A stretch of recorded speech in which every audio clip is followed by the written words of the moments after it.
Aos 78 anos, Benny Andersson finalmente quebrou o silêncio, e a verdade é bem mais dura do que qualquer fã poderia imaginar.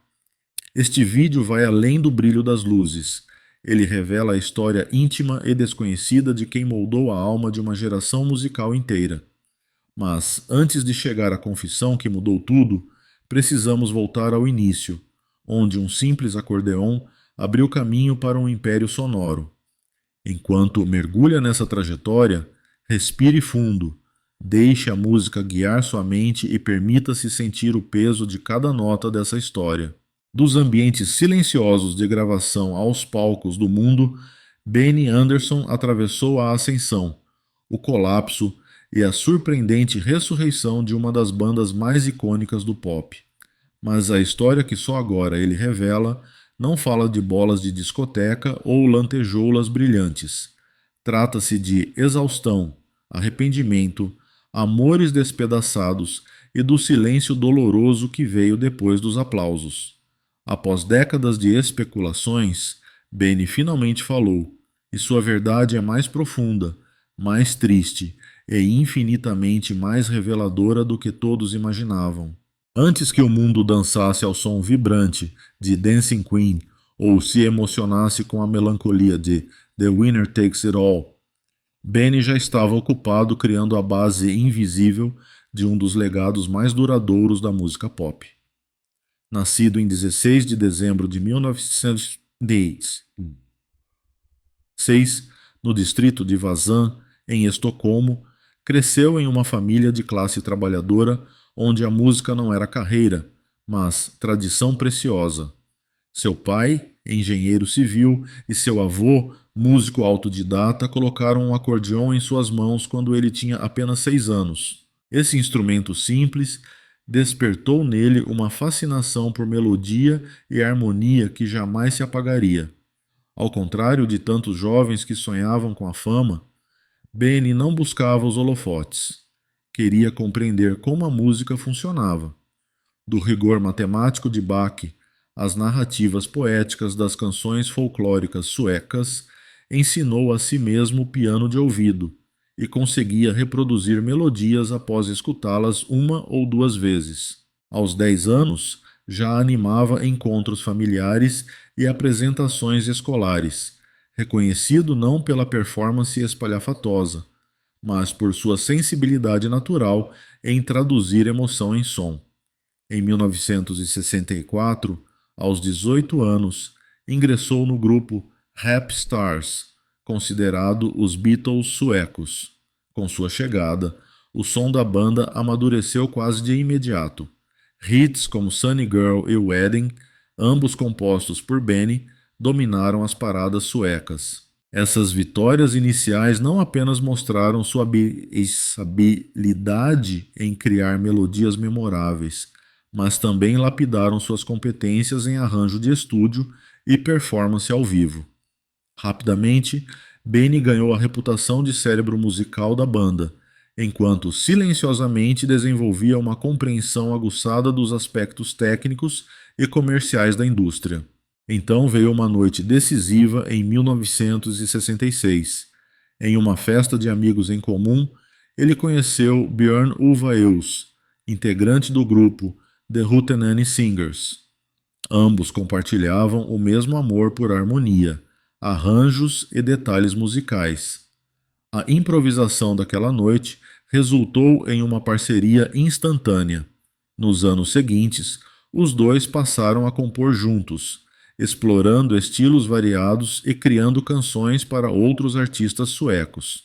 A ligação criativa entre eles se fortaleceu não só pela admiração mútua, mas pelo equilíbrio perfeito que formavam. Benny, o compositor emotivo, e Björn, o letrista espirituoso. No início dos anos 1970, já não eram apenas parceiros musicais. Ao lado de suas companheiras, Agneta Fältskog, estrela solo sueca de grande sucesso, e Annie Frid Lyngstad, cantora de jazz transformada em voz pop poderosa, deram vida a um projeto conjunto. O nome inicial era extenso e pouco prático, Björn and Benny, Agneta Anne Fried, mas a química musical era elétrica. Em 1973, falharam na tentativa de representar a Suécia no Eurovision. Determinados, retornaram no ano seguinte com Waterloo, um hino glam pop que conquistou o festival de 1974 e os transformou em estrelas internacionais. Pouco tempo depois, adotaram um nome mais direto, memorável e definitivo: ABBA, um acrônimo formado pelas iniciais de seus primeiros nomes. A partir daquele momento, Benny deixou de ser apenas um músico pop. Ele se tornou um verdadeiro arquiteto sonoro. Cada canção era tratada como uma tela em branco, na qual ele pintava com camadas de instrumentos, harmonias vocais cuidadosamente lapidadas e ousados experimentos com sintetizadores, muito antes de essa prática se tornar moda. No estúdio, sua fama era de paciente e perfeccionista. Podia passar dias inteiros ajustando apenas uma harmonia, até que ela transmitisse exatamente a emoção desejada. Para ele, não importava o que estava em alta nas paradas. O que realmente importava era o que resistiria ao tempo.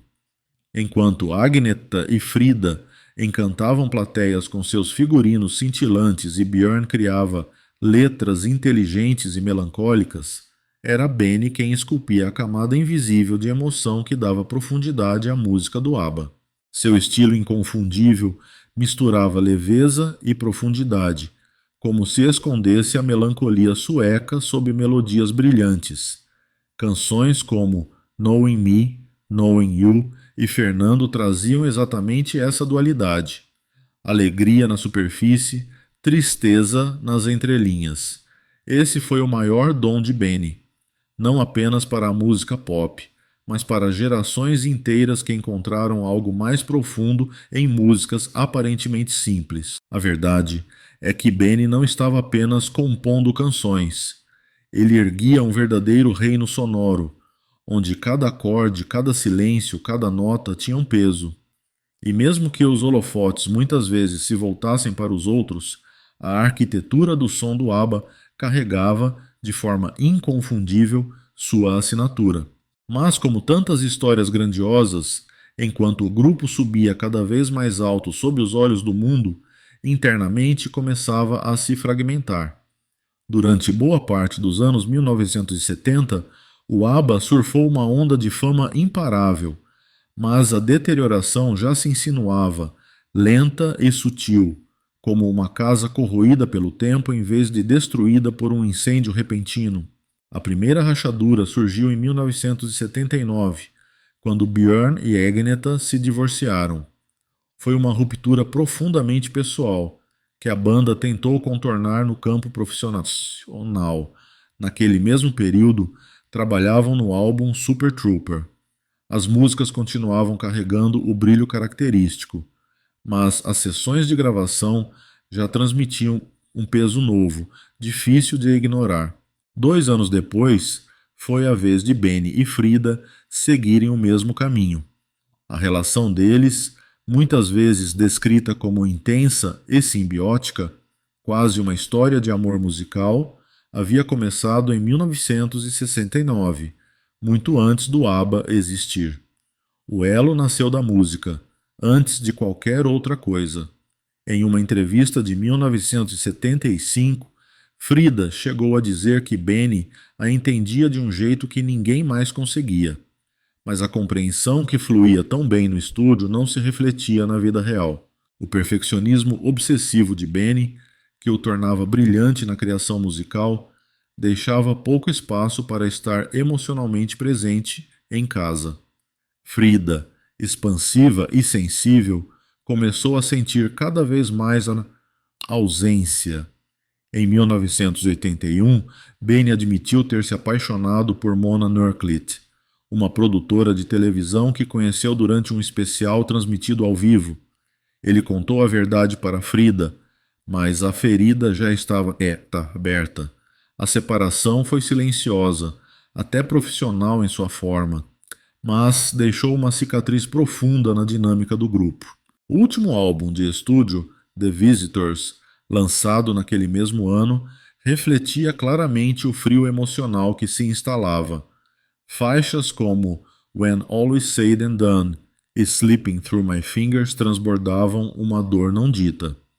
O brilho estava se apagando e, embora o grupo ainda seguisse por mais um curto período, algo essencial já havia desaparecido, e o silêncio, tão palpável, confirmava isso para todos. Durante mais de 40 anos, o fim do ABBA foi marcado não por manchetes estrondosas, mas por um silêncio ensurdecedor.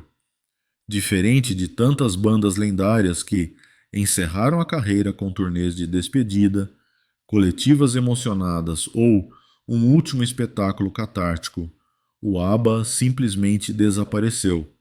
Seu último single oficial, Under Attack, foi lançado em dezembro de 1982. Sem causar o mesmo impacto de seus sucessos anteriores, a música não teve continuidade. Não houve álbum seguinte, nem turnê mundial, nem um adeus oficial. Apenas um lento desaparecimento, envolto em mistério, especulações e teorias de fãs que atravessariam décadas. O vazio deixado foi imenso, e dentro dele nasceram perguntas que pareciam não ter resposta. Por que eles pararam justamente quando ainda eram tão bem-sucedidos? Teria o dinheiro os separado? Ou talvez dramas pessoais, conflitos criativos, traições escondidas? Durante anos, nenhuma dessas perguntas recebeu uma resposta definitiva. As entrevistas permaneciam vagas, sempre envoltas em meias palavras. A expressão hiato era jogada no ar, como se fosse suficiente para justificar tudo, enquanto as aparições públicas se tornavam cada vez mais raras e marcadas por uma polidez quase ensaiada. Aos poucos, o ABBA deixou de ser apenas uma banda para se transformar em mito, o grupo pop perfeito que, misteriosamente, havia simplesmente deixado de existir. Esse enigma, no entanto, começou a mudar em novembro de 2024. Benny Andersson, sempre discreto, conhecido por sua introspecção e pela aversão a expor a vida pessoal, decidiu se sentar para uma entrevista com o jornal The Guardian. Ele não apareceu com um discurso pronto, não levou declarações escritas por publicistas, nem tentou mascarar a verdade com frases bonitas de relações públicas. Em vez disso, fez algo raro. Falou de maneira crua, simples, honesta. Estávamos exaustos, confessou. Os casamentos estavam desmoronando. A música começava a soar artificial. Precisávamos parar para preservar a nós mesmos. A declaração, seca e sem floreios, teve um impacto mais profundo do que qualquer escândalo poderia provocar. Com poucas palavras, Benny confirmou aquilo que muitos fãs já suspeitavam há décadas. A separação não havia sido fruto de traição ou brigas artísticas, mas de esgotamento. Depois de tantos anos se apresentando, gravando e sustentando a ilusão de alegria enquanto a vida pessoal ruía nos bastidores, o grupo simplesmente ficou sem forças. Não foi dramático, foi silencioso, inevitável e fatal. Poucos meses depois, em abril de 2025, Benny voltou a falar, desta vez em uma entrevista à Billboard, onde abriu ainda mais seu coração. Descreveu os últimos 2 anos da banda, 1981 e 1982, como dias de trabalho sem inspiração. O que antes havia sido uma colaboração vibrante e cheia de energia, transformara-se em rotina mecânica. Ele e Björn ainda compunham juntos, mas já não existia aquela chama criativa. As canções surgiam mais devagar.